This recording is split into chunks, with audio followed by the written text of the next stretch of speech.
근본적으로 어리석음을 뛰어넘게 하는 것은 이 자기 자신의 이 신원으로부터 벗어나야 돼요. 벗어나야 돼. 이게 벗어나지 않는 한은 항상 이 상대적인 데 묶여있기 때문에 이 관계 속에서 뭐랄까요. 어떤 독립적인 관점이라고 해요. point of view. 관점이 나오질 않는 거예요.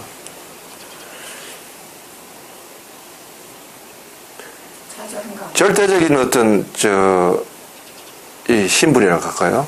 정말 진화와 연관돼서, 진화와의 관계에서 오는 신분을 취해야 되는 거예요.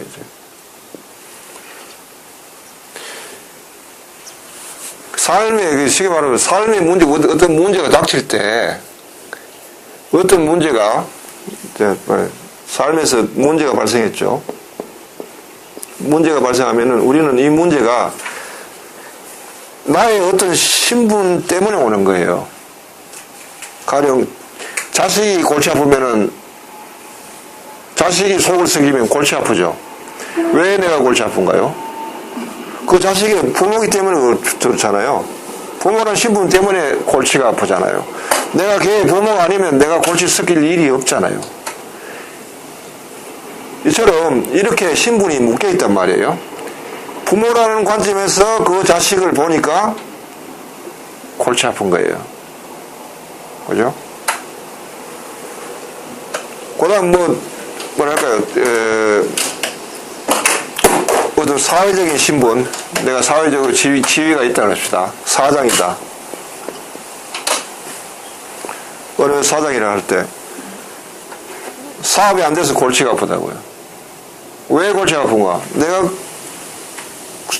사장이기 때문에. 책임감이 돼. 내가 이 신분을 벗어나면은, 그 문제로부터 벗어나 있잖아요. 골치가 안 아프죠. 그래서 항상 문제라고 하는 것은 이렇게 나와 직결되어 있는데 이 직결되어 있는 신분 자체가 상대적이라는 거예요. 그래서 이거를 초월하는 초월적인 신분은 뭘까? 있어야 되는데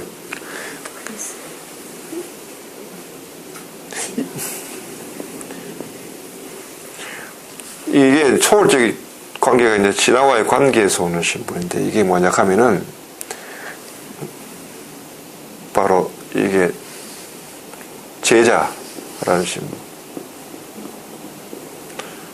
수행자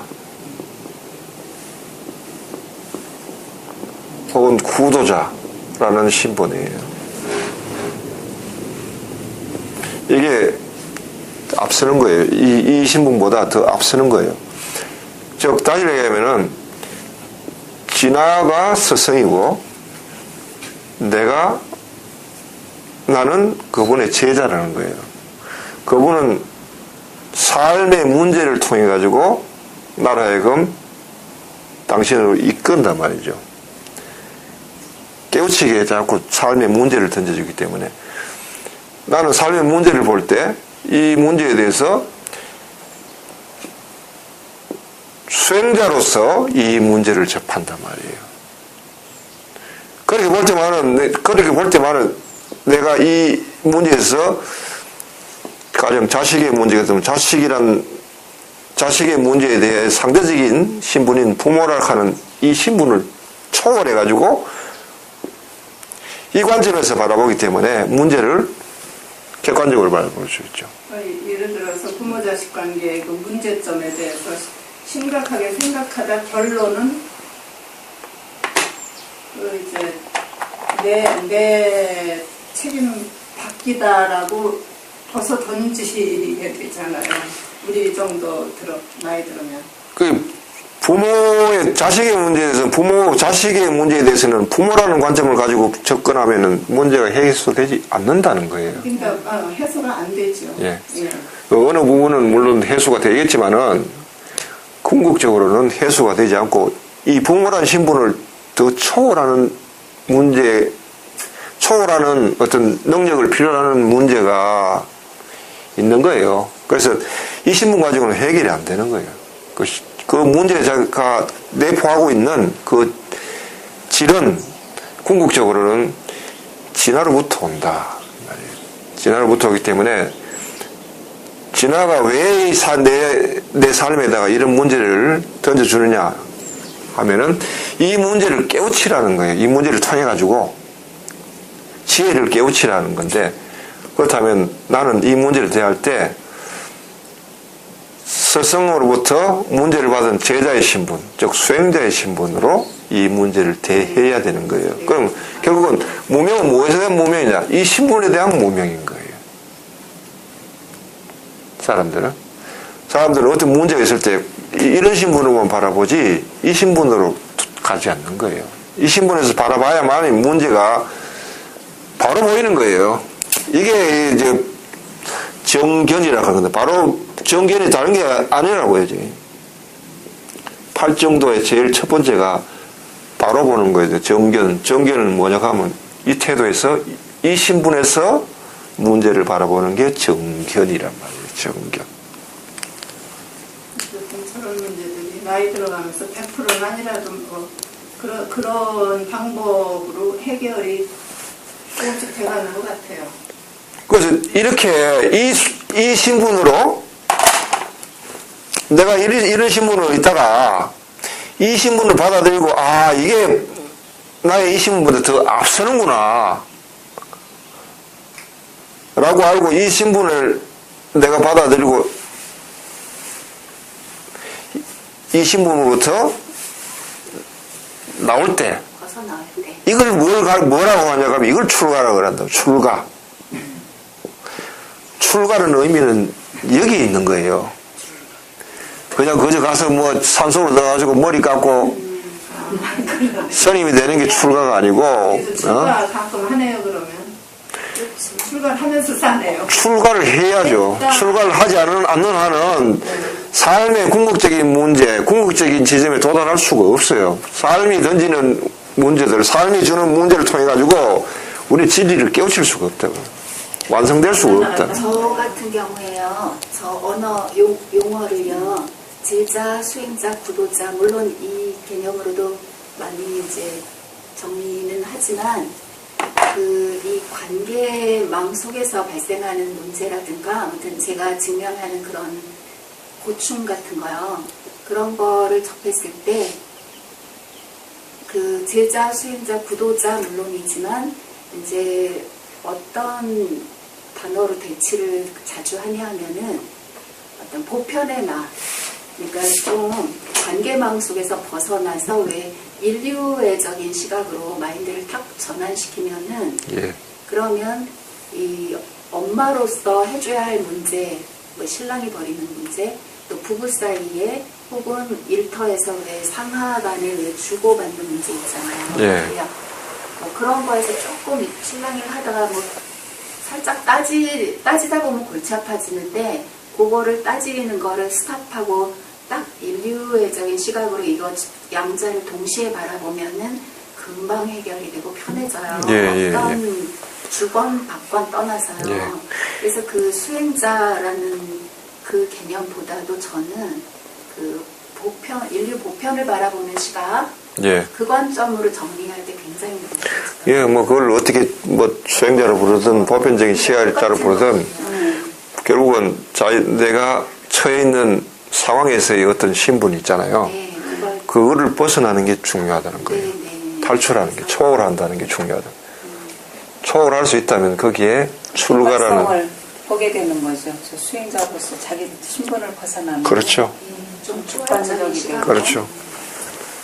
문제를 그렇게 봐야, 이 보면은 자식의 문제를 부모의 입장에 보면 이 문제는 자식의 문제잖아요.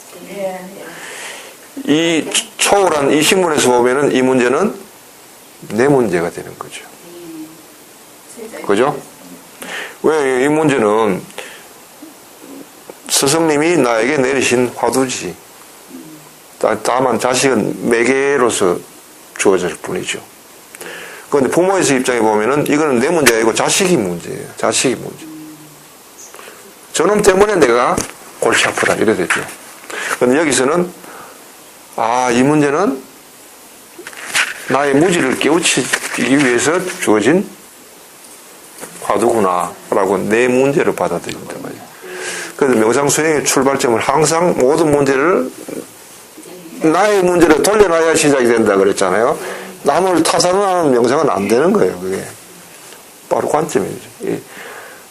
여기서 출가는 의미가 난단 말이에요. 자아를 극복하는 방법 첫째 뭐야? 출가다. 출가. 어디로 출가냐? 자아를 추가. 자로. 자아로부터의 출가. 신분 초월. 그렇죠. 상대적인 신분으로부터 초월해. 삶의 문제를 접할 때 아니 그게 순식간에 그렇게 막막하던 것이 질보되는 그런 게 있더라고. 신분 이렇게 이게 부모로서 보지 말고 수행자로서 진짜.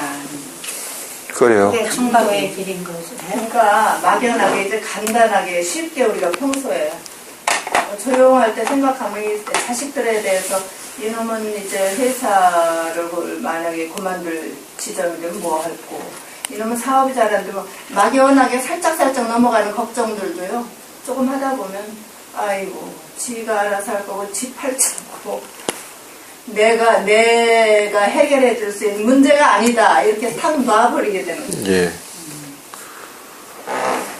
그런 거 지금 출가하는 그게 중도를 걷는 거예요? 이제 중도를 이제 얘기해야 되는 거죠. 지금까지 아직 못 자, 우리가 하루 중간에 끼어들어가지고 출가가 자아를 극복하는 방법은 출가는 뭐야 하면 못하게 그죠. 이 자아의 신분요, 상대적 신분.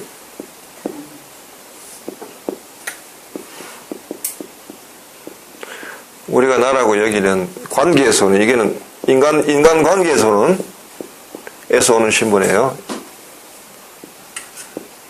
그 심리학에서는 기대 역할이라고 많이 하죠. 기대 역할을 그래요. 여자한테 기대하는 여기서부터 신분에서 초월하는 거예요.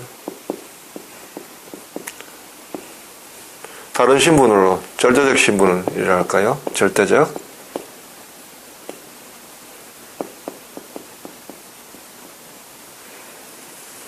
이 상대적 신분보다 앞서는 거, 이게 바로 아까 제자, 신분, 수행자. 그 남편들이 수행자적인 입장에서 사물을 바라봐야 되는데 구도자 입장에 남자로서 보니까 항상 자기는 피해자가 됩니다. 이 관점에서 삶을 바라봐야 삶의 지평이 넓어지는 거예요. 우리가 지난번에 시다르타도 이야기했지만요. 그 뱃사공 이야기하면서 이야기했잖아요. 뱃사공이란 직업 자체가 이거는 돈 버는 직업이 아니잖아요. 지금은 사라진 직업이죠. 그렇지만은 수행자로서의 이 직업은 강과 더불어 살면서 강으로부터 많은 것을 배우게 해주는 참 좋은 직업이죠. 수행자에 참 어울리는 직업이죠. 그런데 이게 관점에서 이제 뭐랄까 소위 말해서 자아가 추구하는 이 관점, 그 재산이랄까 돈이랄까 명예 뭐 이런 관점에서 바라보면 이거는 정말 하잘것없는 직업이 되어버리죠. 삶의 지평에 보면은 이 관점에서 바라봐야 모든 것을 포용할 수 있는 거예요. 이 관점에서 보면은 좁아지는 거예요. 삶이 할 것도 별로 없고, 그래서 이 관점에서 보면 이 관점에서 바라보는 세상은 굉장히 좁고 할 일이 한정되어 있기 때문에 여기는 경쟁이 있을 수밖에 없죠. 그 속에 지식 먹고 해야 되니까 이 관점에서 보면 삶은 굉장히 넓고 경쟁할 이유가 없어요. 소인배로서 이게 소인배로의 삶이고 이건 대인배로서의 삶이죠. 거꾸로잖아요. 군자의 삶이. 지금 거꾸로. 그 사람들은 이제 이 출가를 가치관이. 종교인만 하는 줄 알고 여기 있기 때문에 남의 일처럼 여기지만 누구나 다 해야 되는 거예요. 자기 그렇게 하지 않는 한은 자기 문제가 해소가 안 돼요. 어디 수도자가 신부님이 스님이 내 문제를 해결해 주나요? 그것은 자기 도딱지. 그들이 도가 높아가 그게 나하고 무슨 상관이 있는데. 엄격히 얘기해가지고. 물론 도움이야 주겠지만 궁극적으로는 내 문제는 내가 해결해야 되는 문제인데 남이 내 문제를 해결 뭐 하죠? 내가 배고픈데 내가 먹어야지. 다른 사람이 먹었다고 그걸 보면서 내가 배부를 수는 없잖아요. 똑같은 이치예요. 출가를 어떤 사람은 출가해가지고 그 사람이 잘 돼가지고 그런 혜택을 본다? 참아요. 그 사람만 자기 자신의 문제를 해결할 뿐이지 내가 내 문제를 해결하려고 하면 내가 출가를 해야 돼요.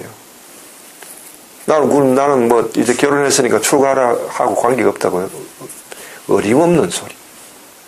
어떤 처지에 있든 간에 상대적인 신분을 초월해야 되는 거예요. 그렇게 하지 않는 한은 삶의 문제는, 자신의 삶의 문제는 궁극적으로 해소되지 않는다는 거예요. 근심은 항상 있는 거예요. 근심으로부터 정말 벗어나고 해소하려면은 출가해요.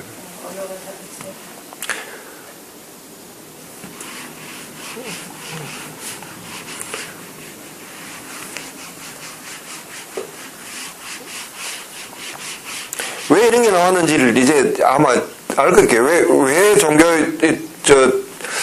구도하는 사람들이 출가를 하는지 보편적인 시각에서 보면은 그저 멋으로 하는 게 아니라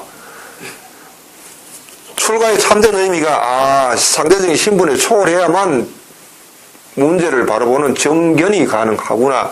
그렇기 때문에 출가하는 거예요. 석가가 출가하는 이유가 딴 데 있는 게 아니고 그렇게 하지 않는 한은 안 됐다는 거예요. 그거를 외적으로 이제 공포를 한 거죠. 내 혼자만 속으로 나는 이제 출가했다라고 했는데 주변에는 다른 사람들은 전부 다 상대적인 신분으로 나를 보고 한다면은 혼자서 그렇게 마음먹지만 그런 신분을 살기는 초월적 신분으로 살기는 힘이 들 거예요. 그 어느 순간에 나는 이제 출가한 사람이다. 그럼 앞으로 나를 이전에 나로서 보지 마라 하고 선포를 해버리는 거죠. 그 아내에 대해서도 당신의 남편이라고 생각하지 마라. 난 하나의 구도자가 이 신분이 더 앞서는 거야. 라고 인정하게끔 하면은 그게 더 훨씬 수월해지죠.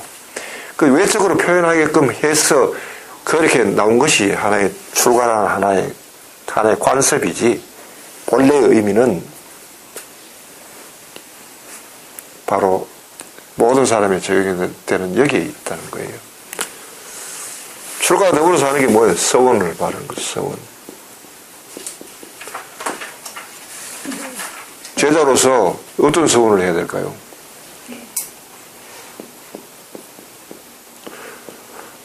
스승이 삶을 통해서 주는 모든 것에 대해서는 삶이 화두니까 삶에 순종해야 되겠죠. 기꺼운 마음으로 공부하는 마음으로 삶을 대해야 되는 거예요. 삶이 주는 모든 문제에 대해서 순종한다라는 이런 서원이 나오는 거 여기 있어요. 공부하는 마음으로요. 공부하는 마음으로 삶을 대해야 되는 거예요. 구도자. 삶을 대할 때 늘 공부하는 학생의 마음으로 대해야 되는 거예요. 그게. 오늘 이번에 이 문제는 뭘까? 자, 수학 문제를 모르는 수학 문제를 받았다.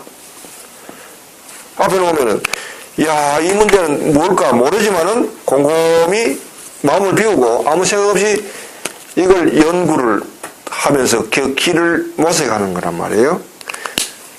그런데 수학 문제를 받자마자 처음부터 근심걱정, 아이고 내가 이걸 어떻게 푸냐? 이거 언제 푸냐? 과연 풀 수나 있을까? 하고 근심걱정을 가지고 문제를 대하면 이게 풀어질까요? 풀어지지 않을까요? 안 풀리잖아요, 사람의 문제. 왜 사람들이 구도를 하면서 깨우치지 못하느냐? 근심 걱정을 가진 마음으로 하니까 그렇죠. 마음을 비우고 그야말로 딱 준비된 자세로 그렇게 한다면은 삶을 통해서 깨우치는 바가 빠를 수밖에 없죠. 자발적이다. 전에 얘기했죠. 자발성, 쾌활성.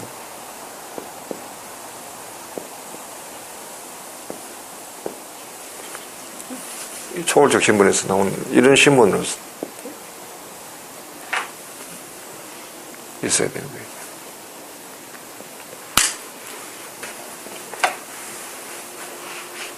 이런 것들이 이제 출가하고 이렇게 또 서원은 크게 서원은 그렇게 하지만 또 첫째는 이제 서원은 그런 게 있지만 두 번째 서원은 뭐냐면 각자 습관이 있는 거예요.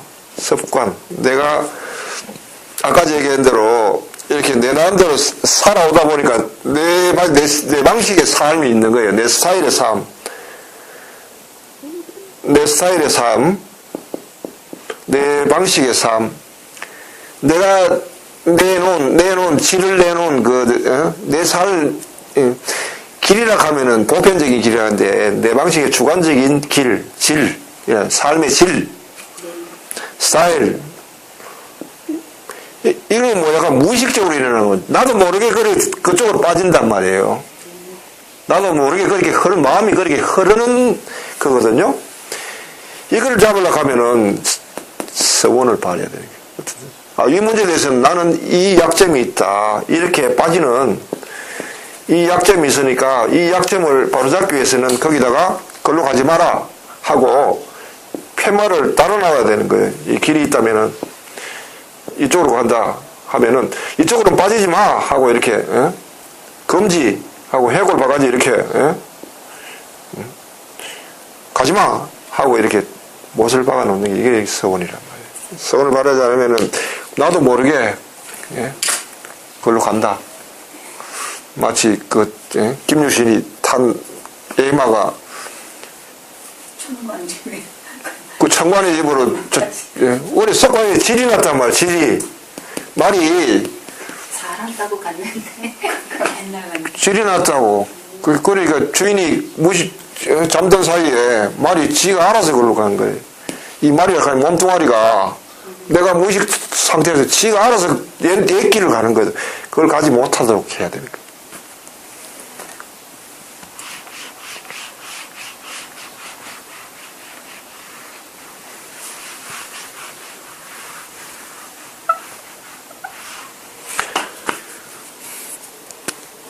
그 다음에 중도를 이해하는데